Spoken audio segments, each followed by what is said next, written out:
Welcome to Bandit's Keep Actual Play. I'm Daniel. Today we're continuing my original Dungeons & Dragons campaign using Chainmail and Outdoor Survival. When last we left our little hobbit, she was up on top of the ziggurat, having, snuck up there invisibly, but bumped into somebody. So will the three characters be able to take on this fairly large group of cultists? We're going to find out now. Okay, I put up a little mini setup up here because I said I would do that before. I think that makes it a little easier. We're actually going to be using both because we have this going on and we have, for the overall, and then we have this over here for what's happening. I used a mummy for the high priest because I don't have a priest miniature. And then all these guys represent acolytes, and then this is our halfling. So a couple of things. I said possibly I'd use man-to-man, which isn't really the right thing to do because there's so many of them versus the one halfling. But also, I may have jumped the gun on the whole he attacked, because that doesn't seem fair to the halfling that they would automatically attack somebody. So what I'm going to say is, it definitely went against them, but they have an advantage. So what I'm going to say instead is that they get bumped into, but they're still invisible. So the priest is alerted, they turn, but the halfling's still invisible. What that does do for me is I'm going to say that they will still be able to attack the first round as an invisible person because, why would they lose their invisibility? I think that's kind of a silly thing to do. So almost too punitive. Sometimes when you're playing the game solo, I do anyways. I tend to be more punitive than I would be to my players, but I think that's more fair. Basically, they crash into the halfling. They're no longer set up in a surprise situation. They know that, and when I say surprise, I mean that they know somebody's up there. So they turn in alert, but the halfling is still invisible. So then what we're going to do is we're going to go into an initiative. So the plan here is, again, stating actions, that both elves with their longbows, and I'm going to measure the distance, are going to fire every arrow they can at this high priest.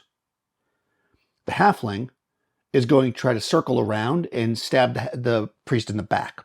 Not like a backstab from, let's say later editions where you have a thief, but I do that because if they're behind them, then they won't get to attack them back that first round.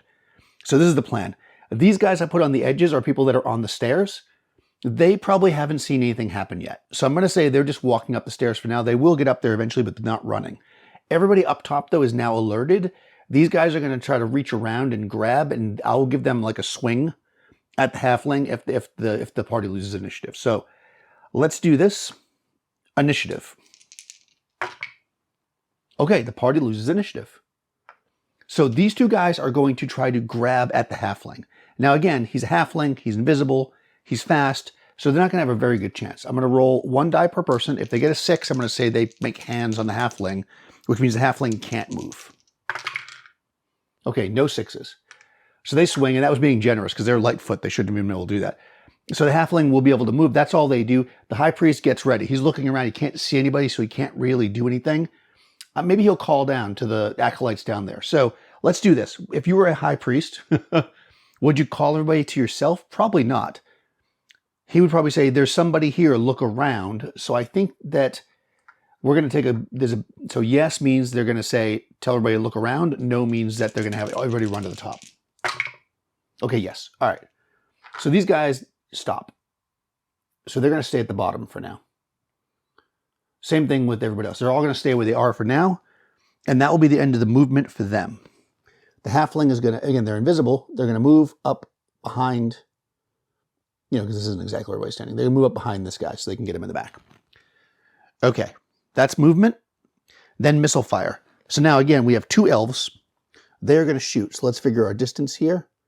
1, 2, 3, 4, 5, 6, 7, 8, 9. 9 is the distance. The range on a longbow. And again, we're using the troop combat because of the quantity of people effectively on the field. Okay, longbow. Okay, 9 will put them at medium range, so no modifier. They have a bonus to their roll because they have a high dex. They do not. All right. So longbow versus lightfoot. Okay, longbow versus lightfoot is 1 die per man, 4 through 6 hits. So the elf is fighting, I'm going to do one at a time. This elf, but remember it's cumulative for the round. This elf is fighting as 2 men plus 1. So they need to roll 2 dice, but they're also plus 1 because of their dexterity. So they're rolling 3 dice. They can add 1 to one of them. 4 through 6s are hits. Okay, that's 2 hits to the High Priest. Our second elf just fights as 1 man, plus 1. So they get one die. They do not have a dex bonus, so I'm going to roll 1 die. Effectively, 3 through 6 will be a hit. Okay, 3 hits. None of them up there are going to be able to do missile because I don't see any targets. The halfling is up top. They fight as 2 men. They're using a sword.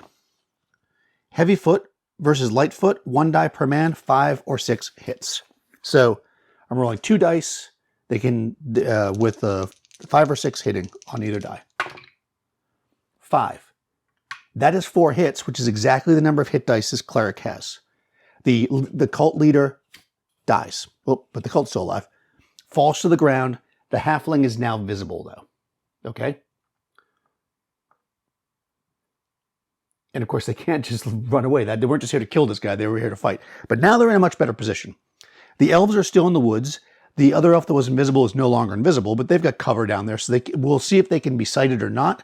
But either way, they all see this halfling up here, and they're about to have a problem. Before we go into the next round, because again, they can't attack now because they're... Well, actually, this guy might be close enough to the halfling to attack. Let's see. I'm going to say those 2 are. I mean, we didn't really measure it, but they're up there. 2 of them are close enough.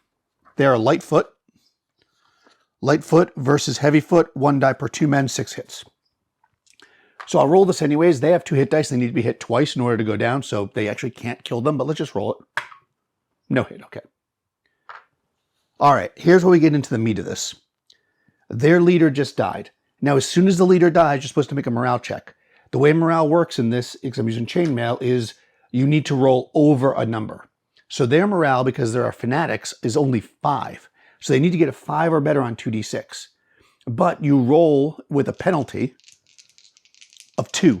So basically, in the end, they need to get a 7 or better to stay in the combat. Otherwise, they're going to basically flee. 6. Okay.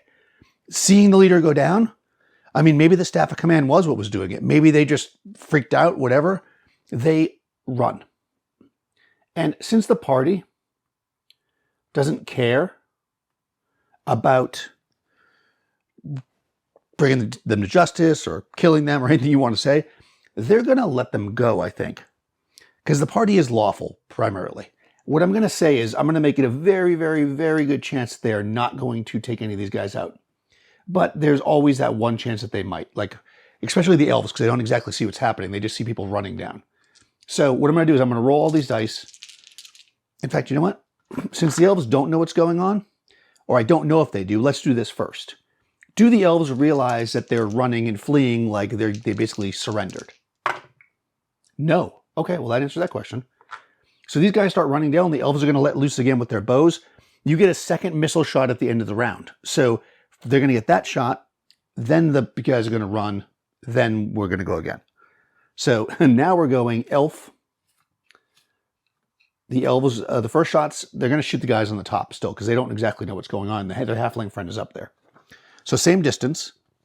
But now we're doing longbow, same thing. Longbow versus light foot. So it's exactly the same. The first one rolls 3 dice. They can add 1 to one of them. Okay. 4 through 6 hits, so that's 1 cultist is down. Let's lay him down. The second one only gets 1 die, but adds 1 to it. Okay, 2 cultists are down. That's at the end of that round. Next round, they'll get to shoot again. Movement happens first. These guys run to the bottom, which they can easily do. Now they're actually in short range. So they're both going to get a bonus die. Because again, they don't realize what's going on. So the first one gets 4 dice instead of 3. 1, 2, add 1 to this one. That's 3. That's 3 kills. The second one gets 2 dice instead of 1. Adds 1 to one of them. One more kill. All right. The halfling, of course, up top sees them running and doesn't do anything because they know what's going on. I think at this point, the cultists are just fleeing. Maybe the halfling would call down and be like, they're running. Because again, it's a lawful party. They're not going to just allow a total slaughter if the cultists are not attacking them. So maybe that's a bad idea, as we've learned in some previous combats, but that's the way it is. So 6 of these guys. Is that 9? Because 5 died, 6 died. So we had 6 cultists that have gone down, so there's 9 that escaped, plus the high priest. They're able to save the goods on the top, and they get the staff of commanding, which is pretty nice. Now, because they're a cult, and I mean, obviously their party's going to get something for the trade goods that they're going to bring back now, which of course I'm going to play out because they might get held up on the way home. But because this is a cult, I'm going to say they have some treasure. So what I'm going to use is unguarded treasure from the dungeon. I think that's the simplest way to do it. I'm going to call it a first level because most of them are first level. Well, we'll do 2 to second and third level. That seems reasonable because the main guy was 4th level. So there's always silver. So we're going to multiply the number rolled on a 12-sided die by 100 to see how much silver is here. Oh, 9. Okay. 900 silver pieces.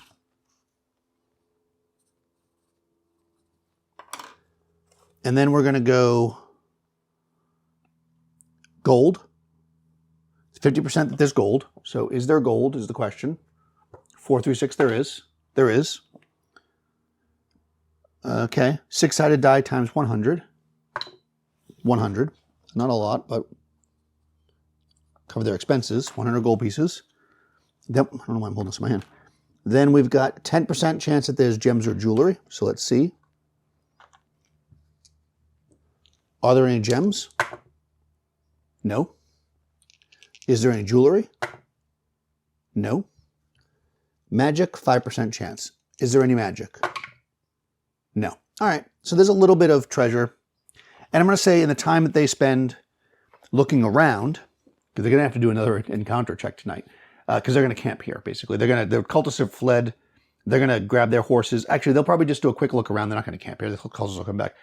But I'm going to say they look around and they do see this dungeon area, but this is these are 2 closed locked doors, so they don't, or stuck doors. They don't go through it. So they have no idea what this is. They may come back to it, which is kind of nice. So here's the question. We're going to do this first. Do the cultists come back in the middle of the night and try to throw their disease-ridden stuff on the guys? Basically, the group is going to do, obviously they're going to have a guard up at night. They're going to take 3 shifts.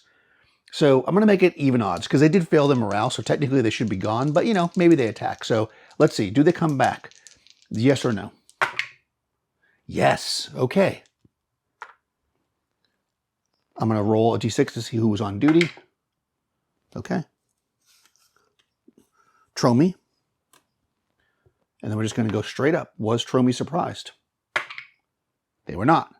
All right. So the very foolish cultists move in, and because they're not surprised, I have to roll counter distance. This is important. Okay, they get pretty close. They get to 5. The reason why it's important is because they only have a range of 3. So he's going to basically shoot them with his bow in short range. Of course, he's not the best because he only has 1 + 1, but that means he's going to roll 2 dice, add 1 to one of them. Okay, so he kills one of them. Boop.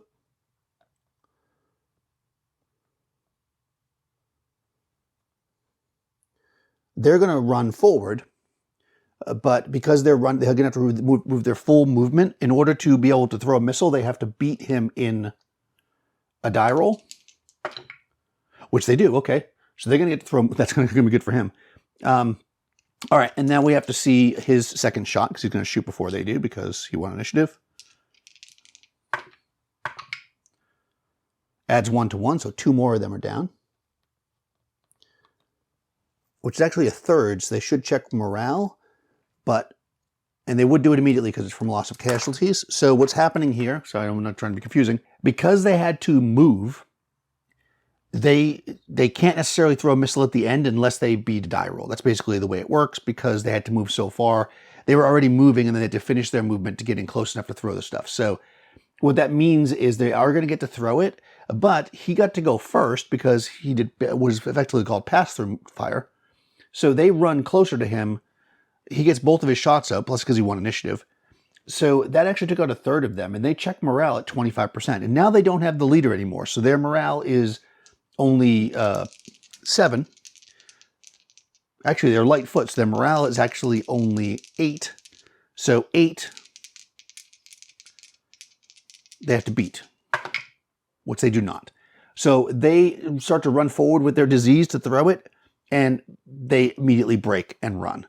And honestly, I don't know. He's an elf. Will he shoot at them as they run away? Yes or no? Yes. Okay. They turn and run. He's going to take another shot at him. They're still in short range at the beginning of the round. He kills 2 more. And even if they move their full movement, which would be 12, and they had run forward 3, so they're 14 away, that's just at the end of medium range, so he gets 1 more shot, which he kills 1. So there's literally 2 of them that get away, and they ain't coming back. That was a bad move on their part. And I'm going to count that as the encounter, because, that seems fair. All right, I'm just going to jump in a second here as I'm editing it to say, oh, I really screwed that up. And I don't want it to be confusing for people who are watching this that want to run this system. So 2 things. Number 1, the way I would handle this at my table, if I messed up as a DM and misread the rules, if it wasn't negative for the PCs, that's like if a player character didn't die. And even possibly if they did, I wouldn't retcon. I'm not a big retcon person. I kind of look at it as learn from what you did. So let me just walk through what should have happened and try to explain a little better. So the elf was awake and they weren't surprised. So they were ready. They had their bow. The cultists were, I can't remember now, 70 feet away or something.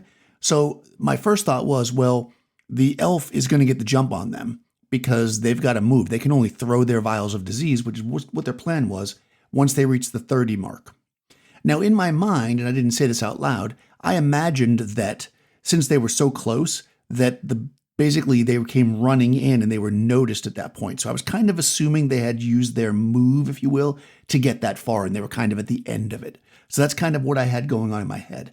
So that being the case, the elf got a shot at them at the beginning of the round, and then this is where I screwed up. Then they moved the rest of their movement, and I gave them another shot. Now, I called that pass-through fire, which wasn't accurate. So pass-through fire really would have been if the elf hadn't shot at the beginning of the round, like if they were out of range. And the reason why this matters is because since the shot the elf made was the shot at the end of the round, even though some of the cultists died, they should have been able to throw their flasks because all the combat is simultaneous, right? If you were playing on a table as a war game, both sides would shoot their missiles at the same time and all pieces are removed at once. So they should have been able to throw their vials. I had thought about rolling back and just doing the scene again, but again, would I have done that at my table? No, definitely not. So I'm just going with that. Just so that it's understood, the way I screwed up was that I let the elf shoot and not the cultists. The thing that was unclear was that I was considering that first shot from the elf effectively pass-through movement. That is to say, they had been moving when they got to that distance. Hopefully that's clear. Bo gets 2 shots. They can't shoot. They can't throw outside of their range. That's why they had to run forward. Could the elf have moved back? Obviously they wouldn't because they were in the camp. So I think that the main difference here is that they should have got to throw their vials. And frankly, with the amount of them that there were, they probably would have hit the elf with at least 1 vial of the disease, and that would not have been good. So maybe it's good I messed up. Anyways, back to it. Wow. All right. So that could have went really bad if the plan if we hadn't got those initial die rolls where they got the plan right. But pretty easily they were able to take out this small group. By the way, this is in some ways this session is for all the people that are watching going, man, they die all the time. You've got to consider that most of the dungeons I'm sending these guys through are way above their level. I wouldn't send my players through this. This is pretty much more reasonable. You had a 4th level guy, 15 first level guys against a fourth, a second, and a second. And that seems like a pretty equal battle in OD&D. And you see that with planning from the player's point of view, magic, and a little bit of luck on their side, they can come through pretty much unscathed. If that morale hadn't failed at the top, like if they hadn't killed the priest, the halfling may have gone down. You know, just because I feel like this was pretty short, maybe it wasn't that short, I'm just going to quickly show you what would have happened. There was 6 of them on top, plus the high priest who counts as 3. So there was a total of 9. Lightfoot versus armored foot is 1 die per 3. They would have rolled 3 dice if he hadn't got killed. They would not have killed him. So even with that, the halfling would have survived because, again, the halfling takes 2 hits to be killed. So even if that had happened, they still would have been fine. Once you get a few levels in this game, and when you're fighting things that are equal to you, you're pretty survivable, unless you get ambushed by a bunch of elves with bows. So, anyways, let's cut back to the map, and let's see if they can get home unscathed with a magic item. Okay, so we are here at the... I'll put this over here. Right here. We're trying to get back to here. We now have a wagon or cart. They're pulling it with their horses. So they are just riding in the wagon, or maybe 2 of the horses are pulling the wagon and 1 horse is, they're switching them off because they're riding horses. They're not really meant for that. Although, I think there's a pretty good chance there was probably the original horses there. Let's see. Yeah, there was. Okay, so they're riding their riding horses, but they're still pulling the wagon, right? So one of the guys is doing the wagon, or girls. I guess it's probably more likely it's a girl because 2 females, 1 male. So basically what we're going to do is they can only move 4. They have 4 movement points today. They're in the mountain. Let's see if they get lost. On a 1 or a 2. On a 1 or a 2, they're lost. Only counted if it's inside the thing. Not lost. So they have 6 points. And remember, you count when you move into a hex. So 1, 2, 3, 4. And they stop right there. Actually, 4. The reason why I did that is because if they get lost tomorrow, I don't want them to end up back in the mountains. You got to think about this, right? So 1, if you can go up here, that right there is you get lost, you're going to end up in the mountains, right? But here, if I go 1, in fact, the smart way to do it would probably be to go 1, 2, 3, I can show you in the same spot, 4. So they're right there. Worst case, they'll get pushed into the woods tomorrow. Hopefully they won't. They're in the open. Is there an encounter? No. Okay, by the way, this is the 20th.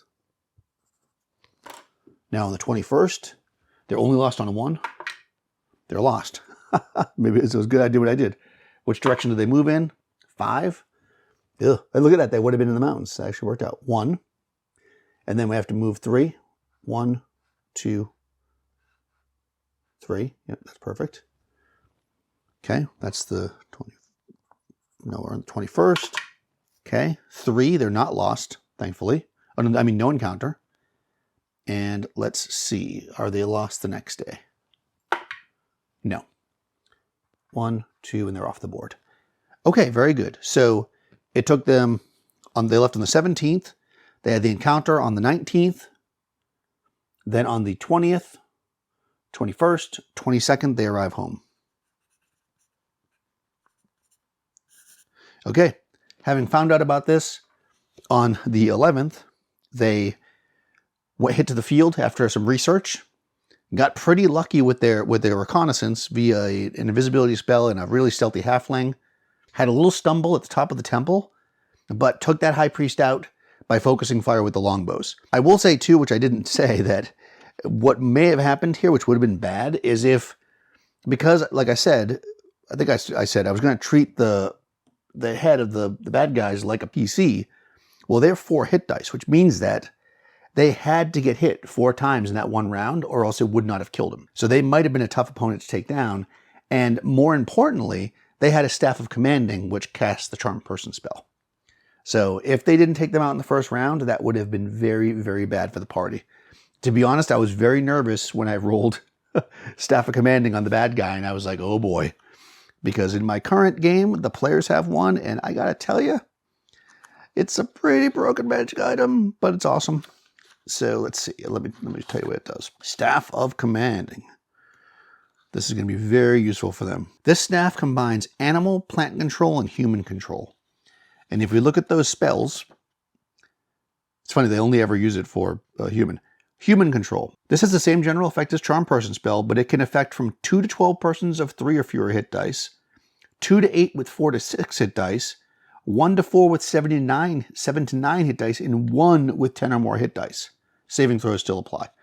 So unlike, a Charm Person that can only charm 1, this can charm a massive amount of people if need be. So, yeah. It would not have been pretty. But now the party has it, and I'm pretty sure this can be used by magic users and clerics. Clerics and magic users. Okay, so no halfling, but the other two are both operating as magic users, so one of those two will take the Staff of Commanding, and yeah, they're gonna put that to full use the next time they're in the field. If you've been enjoying these actual plays, I'm guessing you have since you got this far, please do like the video and subscribe to the channel. Ring the bell so you get notifications, and check the description below. I get a lot of messages asking me about the stuff I'm using. I try to put whatever games and tools and stuff down there. If you don't see it down there, of course, please do ask in the comments. Also down there, you'll see a link to my Discord server. Sign up over there. Lots of great people having conversations about all kinds of things. And you can join my Patreon by following the link in the description as well. I'll talk to you soon.